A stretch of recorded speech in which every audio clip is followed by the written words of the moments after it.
Welcome to the Deep Dive, where we really get into the weeds of some dense, forward-thinking research. We aim to give you the core insights, cut through the jargon where we can, but keep all that intellectual weight. Basically, we're here to give you the shortcut to being genuinely well-informed.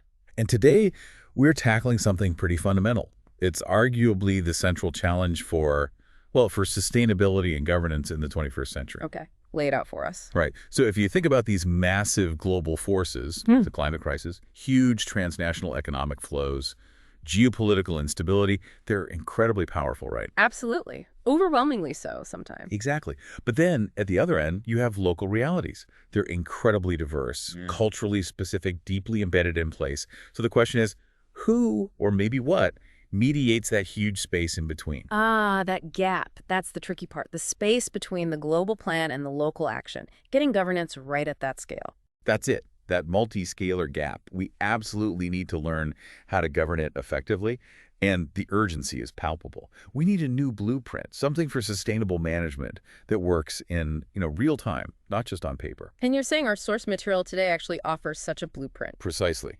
We've been deep diving into sustainable, resilient, global-local regionalization. It's a really groundbreaking piece of work because it doesn't just critique what's wrong. It actually proposes a fully realized new framework for policy, planning, institutional design. The works, really, for this century. Okay, so what's our mission today for you listening in?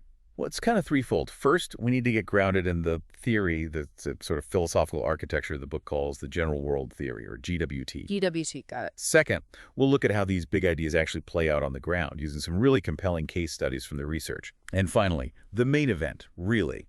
We're going to dive deep, really intensely, into the practical framework that comes out of this theory.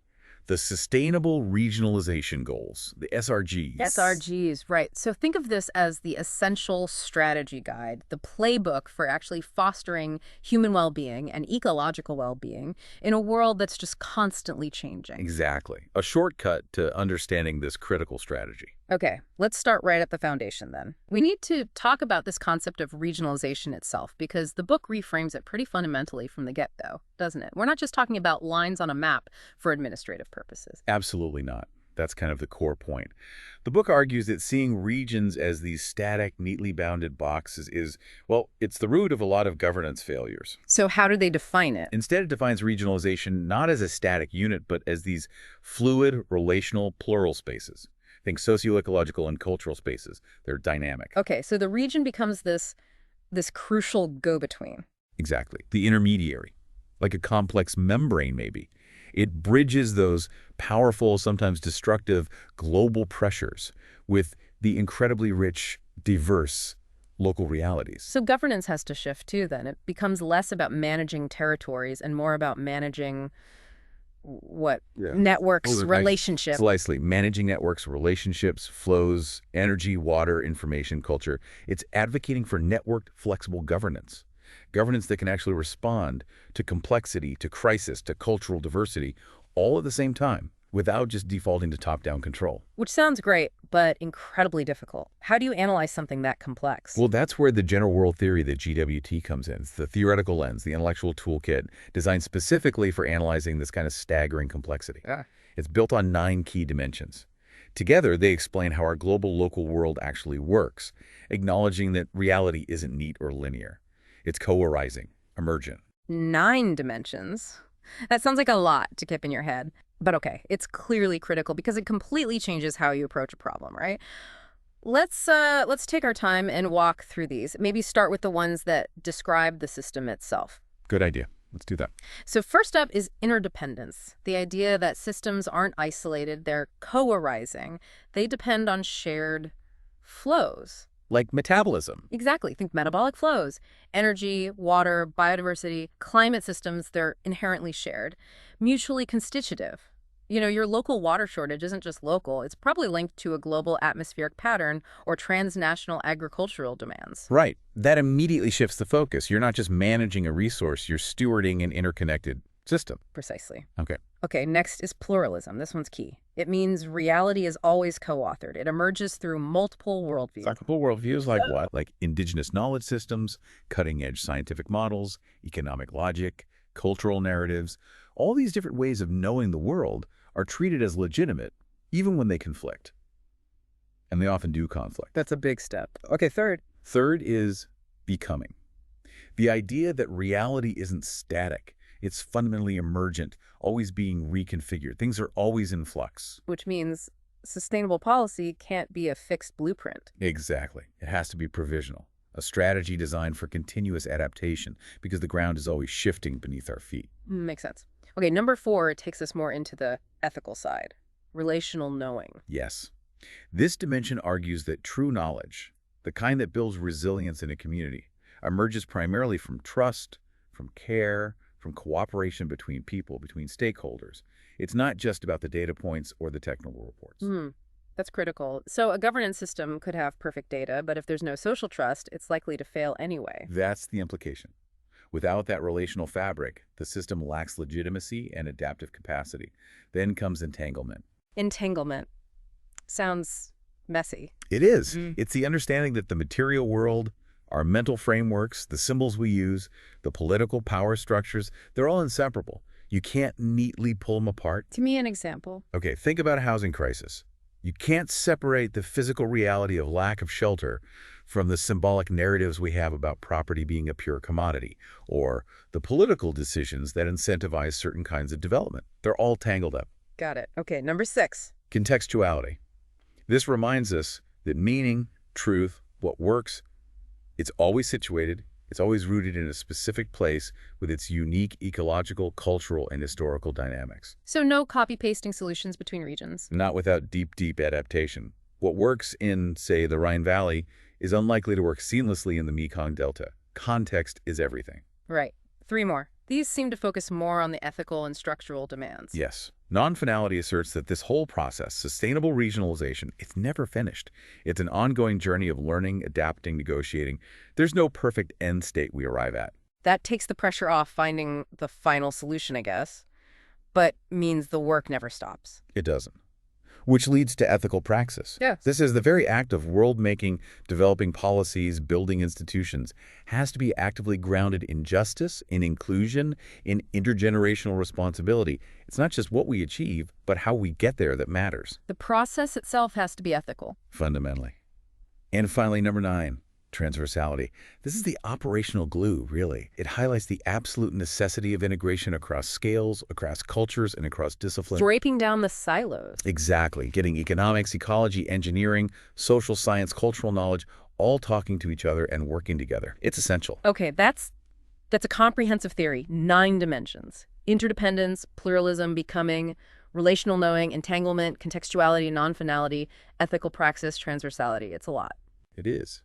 But listing them is one thing. What really brings the GWT to life is seeing how the source material applies it to the 9 global regions they studied. Maybe we can look at a couple of examples, see how these dimensions interact in real places. Yeah, let's do that. Where should we start? The Amazon. That seems like a powerful case for interdependence and maybe ethical praxis, too. Perfect example. The Amazon is just a textbook case of interdependence. The source reframes it completely. It's not just a collection of resources waiting to be extracted. It's presented as a planetary organ. A planetary organ. Wow. Yeah. Its health directly influences global climate stability. Think about the atmospheric rivers carrying moisture across continents. They originate there. So its degradation isn't a local problem. It signals systemic unraveling with consequences for everyone. It's a global issue co-arising from local actions like deforestation. So the interdependence lens shows that the region isn't just the geographical basin. Its identity is constantly being co-produced by these massive interconnected flows, ecological, atmospheric, economic, cultural, including indigenous lifeways and the planet's systems. Exactly. And that connects directly to ethical praxis. Indigenous cosmologies in the Amazon often embody this deep relational intelligence, an understanding of the inner being of soil, water, plants, animals, spirit. This lived knowledge demands what the book calls a radical ethical relationality in how we govern it. Which means top-down centralized control from national capitals just won't work. It can't.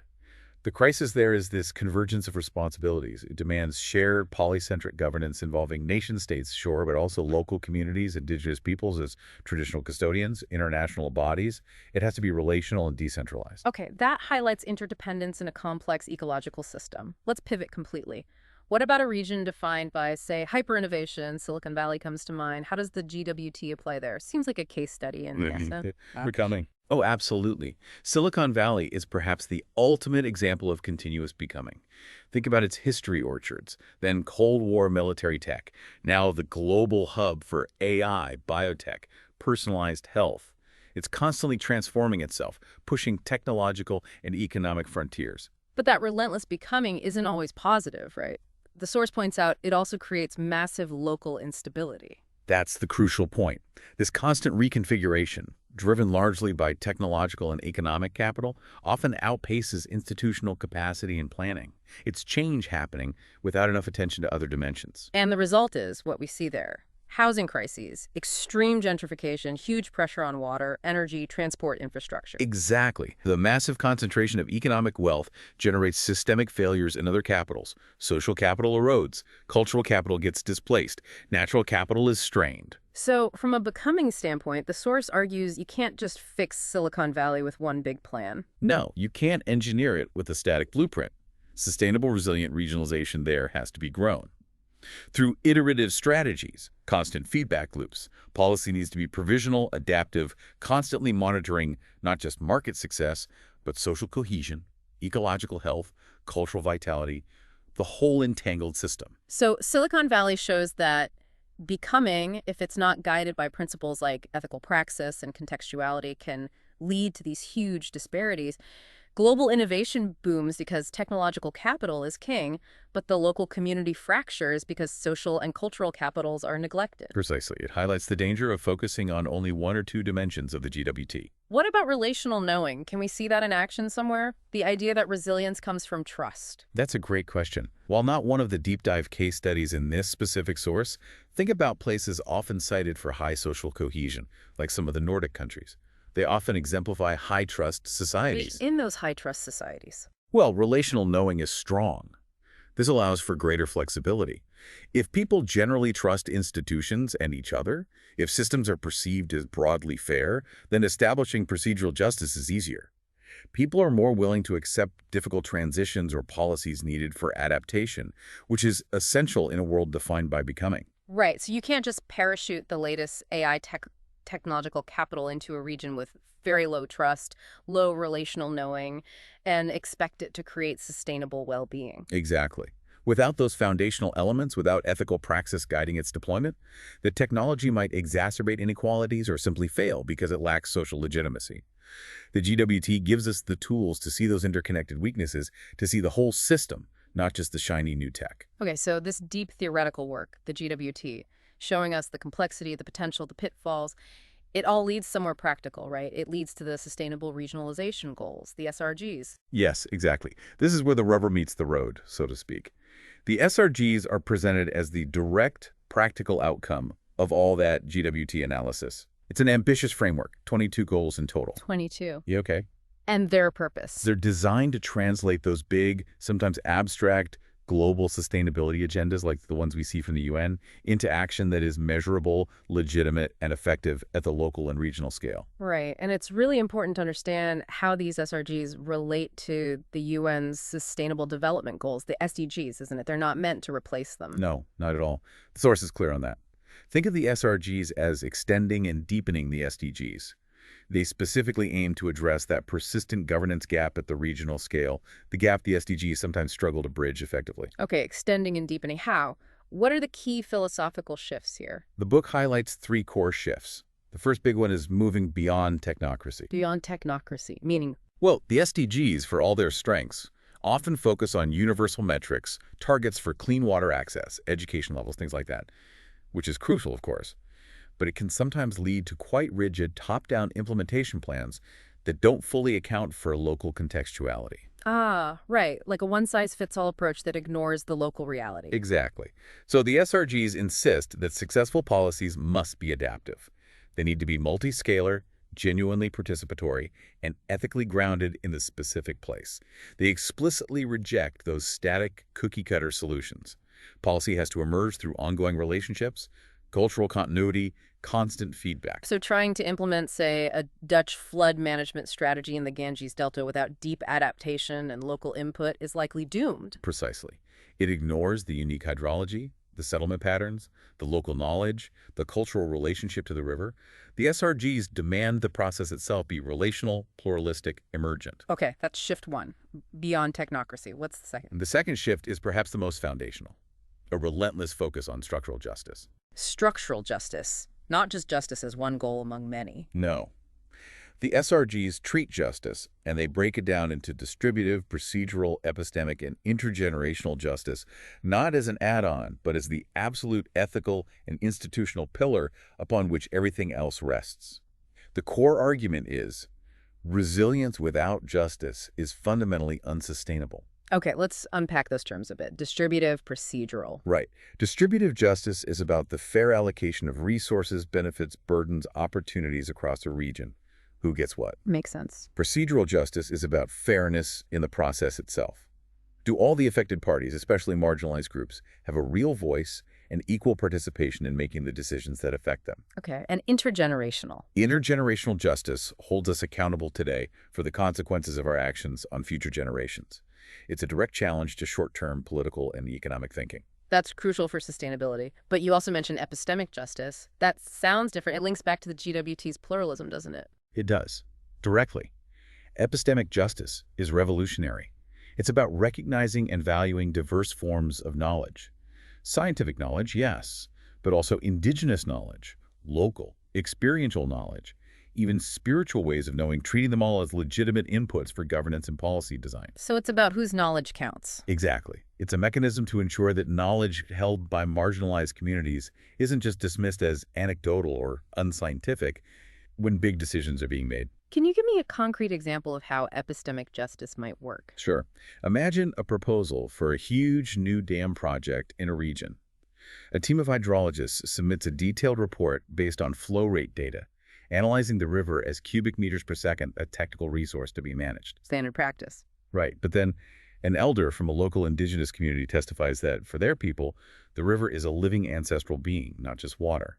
Interrupting its flow, they argue, would sever their cultural and spiritual connection to land, a connection essential for their identity and well-being. Two very different ways of knowing the river. Totally different ontologies, even. Epistemic justice demands that the governance structure doesn't automatically privilege the technical report. It requires a process that gives equal weight and consideration to both the scientific data and the ancestral knowledge as legitimate sources for guiding the policy decision. It's not about choosing one over the other. It's about institutionalizing the dialogue between them. That's a profound shift. And that leads into the third core philosophical shift you mentioned. Yes, ontological pluralism. Okay, building on epistemic justice. It goes a step further. Ontological pluralism isn't just about listening politely to different viewpoints. It's about institutionalizing the understanding that there might be fundamentally different realities, different ways of being in the world, different ontologies operating within the same region. So embedding things like indigenous views of land and water as kin, as relatives, not just as property or resources, directly into decision-making structures. Exactly. It means taking those cosmologies seriously in law and policy. This ensures that policy isn't just more equitable, but also potentially more ecologically grounded, because it starts to honor the intrinsic value and agency of non-human life. Wow. So putting it all together, if the SDGs tell us what we need to achieve the end goals, like poverty reduction or clean energy, the SRGs focus much more on the how, the relational, the pluralistic, the justice-centered process of getting there. That's a great way to put it. The SRGs are deeply concerned with how knowledge is generated, epistemic justice, and how power is shared, relational governance. They're the scaffolding for building governance that is not just effective, but also just legitimate and truly resilient, because it's rooted in place. Okay, so we have this deep philosophical underpinning moving beyond technocracy, centering justice, embracing pluralism. Now let's look at how these 22 SRGs are actually organized. You mentioned they fall into clusters. That's right. To make the framework manageable and show the interconnectedness, the 22 goals are grouped into 6 main meta-clusters. These clusters map out the different areas of systemic transformation needed within a region. They really reflect that entangled nature we talked about in the GWT. Right, showing you can't just tackle one area in isolation. Okay, what's the first cluster? The first cluster is governance, justice, and political will. This covers SRGs 1 through 6. And as the name suggests, it's all about transforming the institutional structures themselves. So the rules of the game. Exactly. The primary aim here is fostering relational stewardship and polycentric decision-making, moving away from single centers of power. A key concept introduced here is justice-centered relational governance. It basically argues that governance isn't just a technical or bureaucratic exercise. It's fundamentally a moral practice rooted in reciprocal ethical relationships. That relational focus again, it feels like the antidote to those rigid top-down models that often fail when things get complex. It demands power sharing, doesn't it? Absolutely. It requires moving beyond command and control. Okay, the second cluster shifts focus to the human element: community, identity, and culture.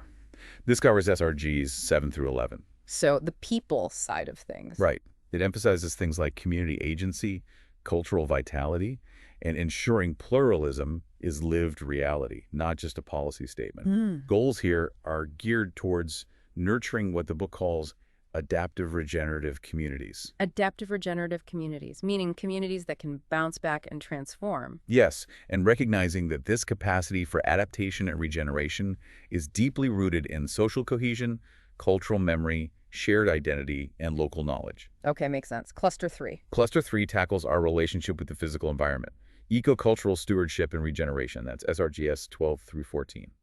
This one's really crucial because it marks a significant shift in practice. How so? It moves beyond just conservation, which often implies protecting something static, maybe keeping humans out towards active dynamic regeneration. Actively rebuilding health, not just preventing decline. Precisely.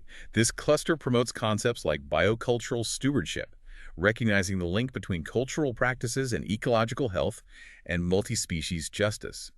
It explicitly challenges human-centered, anthropocentric views and gives prominence to indigenous knowledge systems, acknowledging that in many parts of the world, human cultures are the primary stewards of biodiversity, not just a threat to it.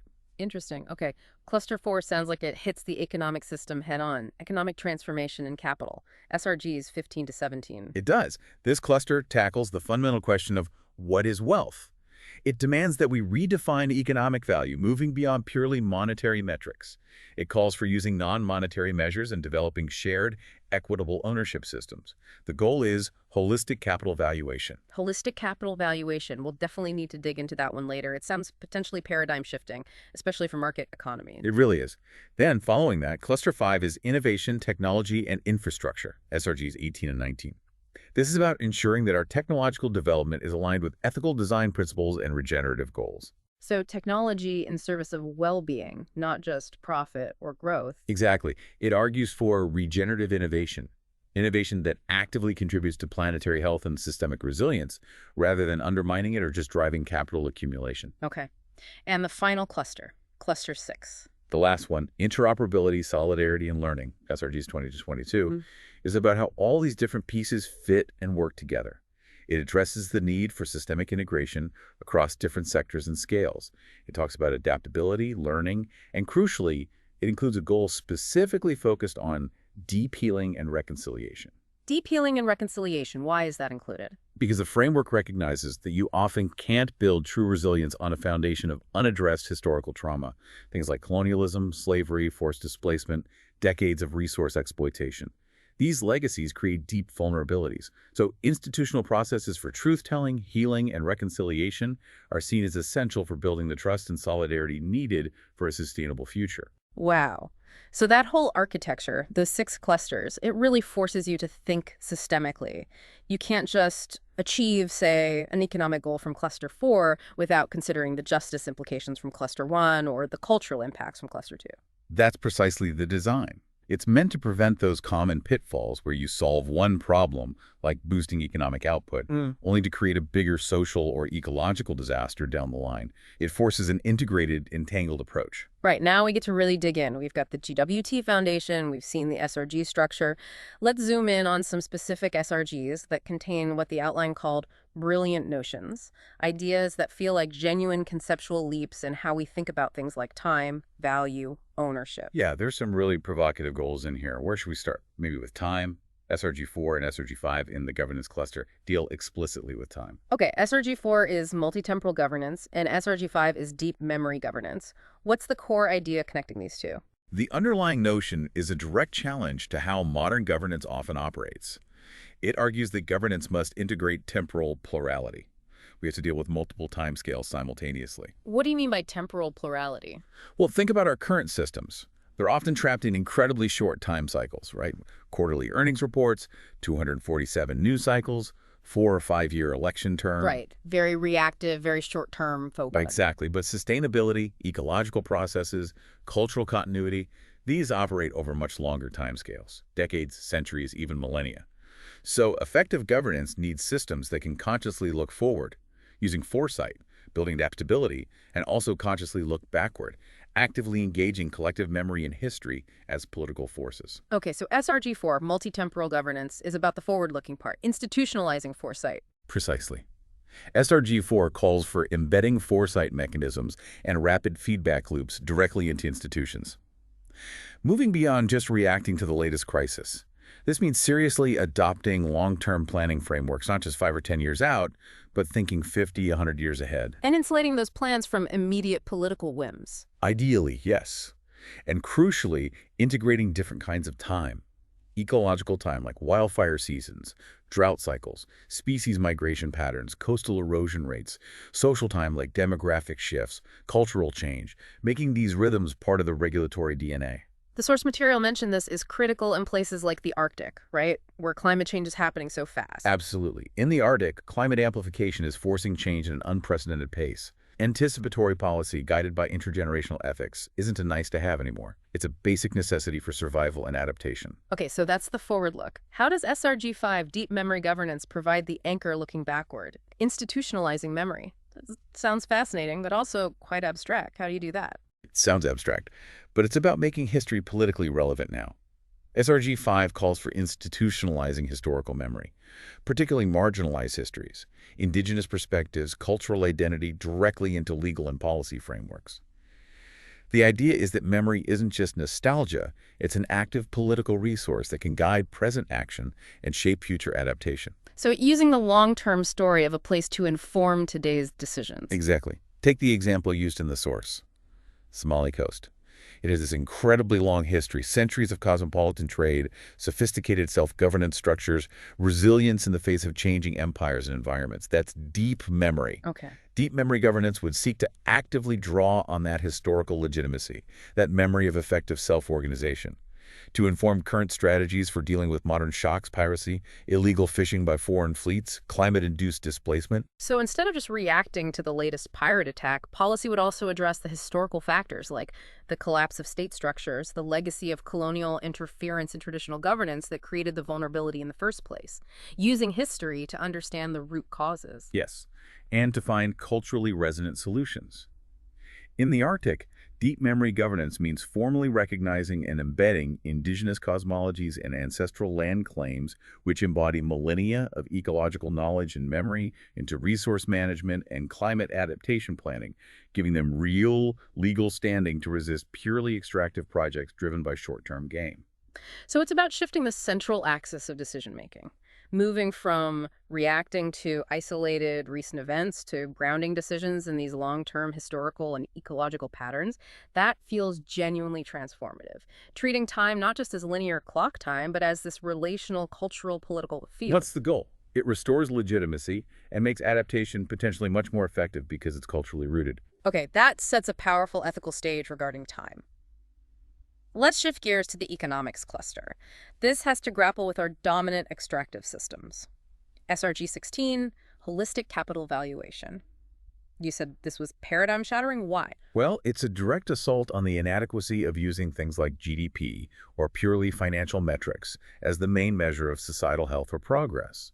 The force argues these metrics make us blind to systemic risks building up elsewhere. Because they ignore ecological costs, social costs? Exactly. So the brilliant notion here is that our economic systems, our planning systems, must be based on a much wider relational understanding of wealth. one that tracks and aims to sustain resilience across all the dimensions vital for life, not just the monetary ones. Moving beyond just financial capital, the source talks about a capital ecology, right? What does that actually involve? What are these other capitals? It's quite comprehensive. The book defines this capital ecology as being composed of 10 interdependent capitals.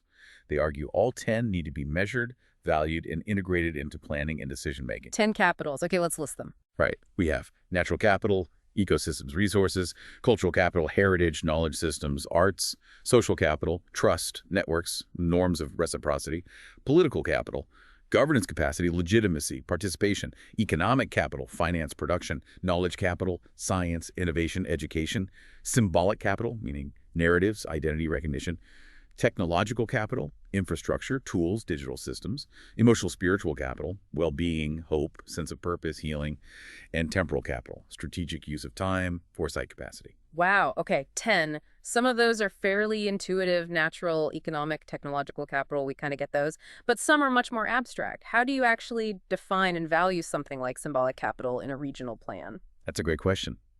Symbolic capital refers to the shared meanings, the stories, the recognition systems that operate within a region. Think about a region's reputation or brand. Maybe it's known for historical significance, artistic innovation, or conversely for environmental degradation. So like the prestige of a place. Exactly. Or the honor and legitimacy afforded to certain institutions, traditions, or social groups. If a region has high symbolic capital, maybe it's widely recognized as a global leader in peace processes or renewable energy, that symbolic value can actually attract resources, talent, political influence. It becomes a tangible asset for resilience. And conversely, if a region's symbolic identity is tied to, say, a history of pollution or social conflict, that degrades its overall resilience, even if its purely economic numbers look okay. Precisely. It affects trust, investment, community pride. Now, what about emotional spiritual capital? That one often raises eyebrows. Yeah, how do you quantify collective hope or well-being? It's not necessarily about precise quantification in the same way as GDP. It's about recognizing its importance and developing indicators, often qualitative, to track it. Emotional spiritual capital is the collective capacity for psychological well-being, for trust, for healing from trauma, for a shared sense of meaning and purpose. Think about community cohesion after a natural disaster. Right, some communities bounce back much faster than others, even with similar levels of damage. That difference is often down to their pre-existing social and emotional spiritual capital. If a region is suffering from high levels of social division, historical trauma that hasn't been addressed, widespread anxiety or hopelessness, its emotional spiritual capital is low. This makes it structurally brittle. It's less able to cope collectively with shocks, regardless of its physical infrastructure or economic wealth. Okay, and temporal capital. We touched on time with SRGs 4 and 5, but how is it a capital? Is it just about long-term debt? It's broader than just financial time horizons. Temporal capital is the collective capacity to use time strategically. It includes having robust foresight capabilities, the institutional structures for long-term planning we discussed, but also, crucially, the absence of systemic time poverty. Time poverty, like individuals being too overworked to participate. That's part of it, but also at an institutional level. Does the region have the breathing room to think beyond the immediate crisis? High temporal capital means a region isn't constantly just reacting, putting out fires. It has the structural capacity to be proactive, to invest in long-term innovation, education, ecological restoration. In many regions facing extreme poverty, conflict, or accelerating climate impacts, the constant pressure of short-term survival completely depletes temporal capital, making genuine long-term sustainability almost impossible. So, by naming and valuing temporal capital, the framework forces us to address the systemic causes of that constant crisis mode. Exactly. It forces us to ask, what structures are creating this time poverty, and how can we build more temporal capacity? The overall implication of this holistic capital valuation is huge then. If we go back to Silicon Valley, if they had been forced to value all 10 capitals, not just prioritize technological and economic capital, They might have recognized much earlier the massive depletion they were causing in social capital, community fragmentation, cultural capital displacement, emotional spiritual capital, stress, inequality, and perhaps even temporal capital. Focus on rapid disruption over long-term stability. Holistic valuation forces you to see and account for those trade-offs. And the SRG demands not just measuring, but actively working towards a fair distribution across these capitals, addressing historical inequities and who controls and benefits from them. That's the core ethical and structural intent. It requires moving towards justice-oriented valuation approaches. It's not value neutral. It's explicitly about building a more just and resilient system by recognizing all the forms of wealth that actually matter. That focus on justice and relationality leads perfectly into the next one I wanted to discuss. SRG 17, regenerative ownership and responsibility. Ownership is such a foundational concept in our current system. What's a revolutionary notion here? The central idea is a fundamental redefinition of ownership itself. It proposes shifting from seeing ownership primarily as the right to control, use, exclude, and extract value, towards understanding ownership as a shared, evolving ethical relationship. A relationship based on what? Based on justice, on care, on interdependence, and crucially on intergenerational stewardship. It's moving from ownership as domination to ownership as responsibility for the whole.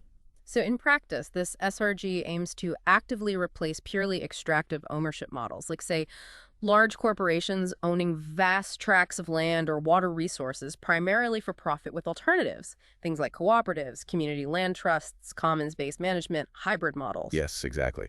Promoting those alternatives is a key part of it. But then there's the key insight, the really radical step that pushes it deep into ontological pluralism territory. Okay, what is it? SRG 17 explicitly calls for institutionalizing forms of governance, where ownership and stewardship involve ongoing reciprocal relationships that include more than human entities. More than human entities, you mean like Well, animals. animals, ecosystems. Yes. Things like rivers, forests, specific mountains, animal species, perhaps even entire ecosystems, recognizing them not just as objects to be owned or managed, but as subjects with their own interests, maybe even rights, participating somehow in their own governance and stewardship. Wow. Okay, that sounds genuinely revolutionary. But how does that work legally and politically, especially in regions with deeply entrenched private property laws? Giving legal standing to a river, it sounds like it could create utter chaos or just be symbolic. It's undoubtedly a massive challenge. It really tests the framework's commitment to deep structural change and ontological pluralism. The legal and political hurdles are enormous, but the source argues it's increasingly necessary and points to growing, albeit contested, precedents. Like what? Like the recognition of the Wanganui River in Aotearoa, New Zealand, as a legal person holding the rights, duties, and liabilities of a person, or the efforts in countries like Ecuador and Bolivia and court cases in India and Colombia to grant constitutional or legal rights to nature, Pachamama, or specific ecosystems like glaciers or the Amazon rainforest itself. So how does that function practically? Does the river get a vote in the regional council? Not literally a vote. It typically functions by establishing legally mandated guardians or trustees. These guardians, who might be representatives from local indigenous communities, government agencies, and civil society, working together have a fiduciary duty to act in the best long-term interests of the river ecosystem itself. Representing the river's voice in decisions. Exactly. They must advocate for the river's health and integrity, incorporating both the best available scientific knowledge and traditional or ancestral knowledge about the river system.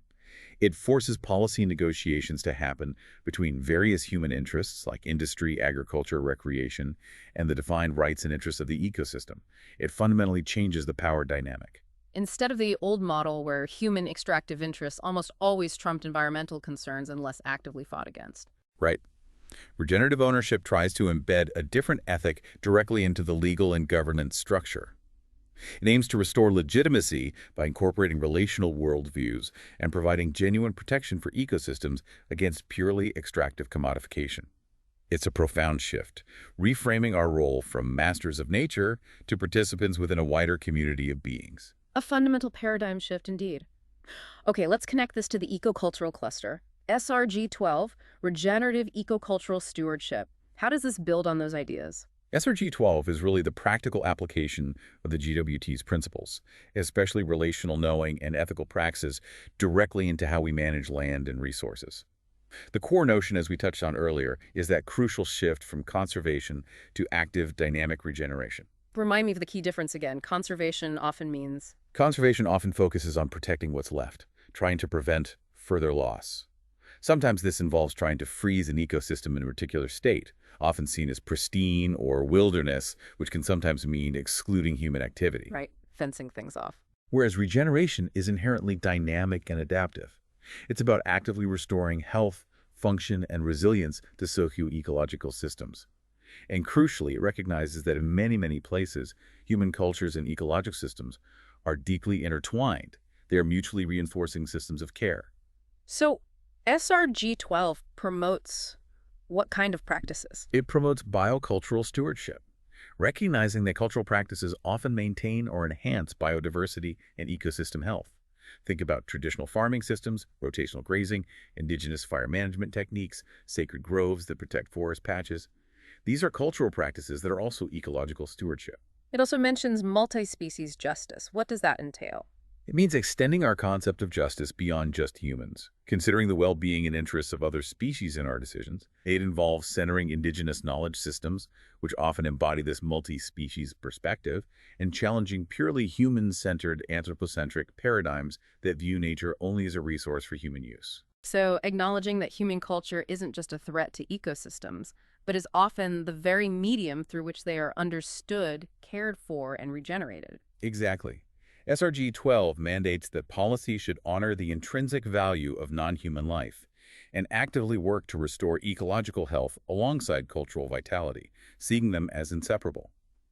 The source gives examples like the collaboration between traditional owners and marine scientists on the Great Barrier Reef. Where indigenous knowledge about currents, species, and long-term changes is blended with scientific monitoring to inform reef management and restoration. Precisely. That's biocultural stewardship in action. It makes the regional governance system stronger, more resilient, because the solutions developed are more likely to be locally legitimate, culturally appropriate, and ecologically effective. Okay, one more deep dive example. Let's look at the cluster dealing with integration and interoperability. SRG 20, modular interoperability and systems integration. This sounds like it tackles the sheer structural complexity of governing these fluid regions that cross multiple towns, cities, maybe even state or national borders. Absolutely. This SRG connects back strongly to the GWT principle of transversality, the need for integration across scales and sectors. The brilliant notion here is figuring out how governance architecture can be both resiliently decentralized and highly coordinated at the same time. Decentralized and coordinated. That sounds like a paradox. How do you achieve both local freedom and flexibility, but also the necessary alignment on big issues like climate change or pandemics? The framework proposes achieving this balance through two key concepts: modularity and interoperability. Okay, break this down. Modularity means. Modularity allows different parts of the regional system, different communities, different sectors, different ecological zones to maintain their own specific identity, culture, and ways of operating. Their own module. They don't all have to conform to a single, rigid, centralized structure. For example, different valleys in a mountain region might develop distinct approaches to water management or tourism based on their specific microclimates and cultural traditions. So it allows for that crucial contextuality and pluralism. But how do you stop these modules from just becoming isolated silos, unable to work together? That's where interoperability comes in. Interoperability ensures that these diverse modules can still effectively communicate, connect, and coordinate, especially when facing shared challenges or pursuing common goals. It's about establishing shared standards, common data protocols, agreed upon ethical principles, and platforms for collaboration that allow these different parts to talk to each other and integrate their actions coherently. Like different software modules needing compatible interfaces to work together. That's a good analogy. Interoperability enables polycentric coordination across different jurisdictions: local councils, regional bodies, national agencies, even transnational networks. It allows for the integration of different systems, ecological monitoring data, economic development plans, cultural heritage protection, public health responses. So what's the ultimate benefit of this kind of structured decentralization? Flexibility and connection. The main benefit is resilience and adaptability. Modularity helps contain failures. If one specific local module faces a crisis, maybe a localized disease outbreak in one community, or a specific agricultural system hit by a pest, it doesn't automatically cascade and bring down the entire regional system because the modules have some level of self-containment while still being networked. And interoperability allows for coordinated responses when needed. Exactly. It allows for things like aligning locally owned renewable energy grids, which might be designed very differently based on local resources and community needs, modularity, with broader regional or national climate policies, and energy distribution networks, interoperability. It's dynamic relational integration in action. It's arguably the only way to effectively govern in a world defined by the kind of entanglement and constant becoming that the GWT describes. Okay, we have covered a lot of ground here. From those 9 deep dimensions of the general world theory through the 6 clusters of the SRGs, and diving into some really mind-bending specific goals governing across time, valuing 10 different kinds of capital, regenerative ownership that includes rivers and forests. It's definitely a dense framework, but I think when you step back and look at the SRGs collectively, what really stands out is that they offer a genuinely transformative toolkit. They challenge those often narrow, technical, expert-driven approaches to sustainability that have dominated for so long and, frankly, haven't solved the underlying problems. How so? What's the core challenge they pose? By deliberately embedding things like culture, justice, memory, ecological ethics, and relationality directly into the structural design of governance, they offer a pathway towards solutions that are not only potentially more effective, but also more legitimate, more equitable, and more deeply rooted in place. Let's just revisit that core contrast one last time to make it crystal clear. The essence of the SRGs versus the SDGs. What's the key difference? Okay. If the SDGs primarily focus on the universal goals, what we want to achieve, like reducing poverty, ensuring clean water for all the SRGs, put immense emphasis on the relational, pluralistic, and justice-centered process of achieving those goals. They focus on the how. So the SRGs are constantly asking, how is this goal being pursued? Who gets to define it? Whose knowledge is valued in the process? Who benefits? And who bears the burdens? And is the process itself fair and inclusive? Exactly. They elevate epistemic justice, how knowledge is generated and validated, and relational governance, how power is shared and decisions are made through dialogue to be just as important as the final outcome. They demand that policy gains legitimacy not just through ticking boxes or hitting targets, but through its moral grounding, its cultural resonance, its accountability, and its alignment with the complex, lived realities of the region. They aren't fixed endpoints. They're more like ethical commitments guiding a continuous process of adaptive learning and becoming. So if we were to try and synthesize the book's main contribution, boiling it down, it seems like it offers at least 3 powerful interlinked shifts in perspective. I think that's right. First, it provides a grounded ontology for our time. It defines regionalization and, by extension, the world through the lenses of entanglement, interdependence, pluralism, and non-finality. It insists we see the world not as a static machine to be controlled, but as a complex, living, evolving system that we are part of. We need to shift from managing to stewarding within. Okay, a new way of seeing. Second, building on that, it offers a moral compass for navigating the inherent complexity and uncertainty. Ethical praxis, the commitment to justice, inclusion, intergenerational responsibility, isn't optional. It's absolutely central. It demands reflexive governance. Governance that constantly questions itself, learns, adapts, and actively navigates the inevitable tensions, like the innovation versus inequality tension in Silicon Valley. And it centers inclusion in radical ways, through things like indigenous co-governance and recognizing the standing of more than human entities. A moral compass for action. And third, And finally, it completely redefines the role of the region. It elevates the region, understood in that fluid relational way, to be the absolutely essential intermediary scale. It's the crucial crucible where global pressures and aspirations must meet local realities and legitimacy. It's the scale where, the book argues, we have the best chance of actually creating futures that are resilient, pluralistic, just, and genuinely regenerative. so it's positioning the region as the key leverage point for transformative change in the 21st century. This isn't just abstract theory, then.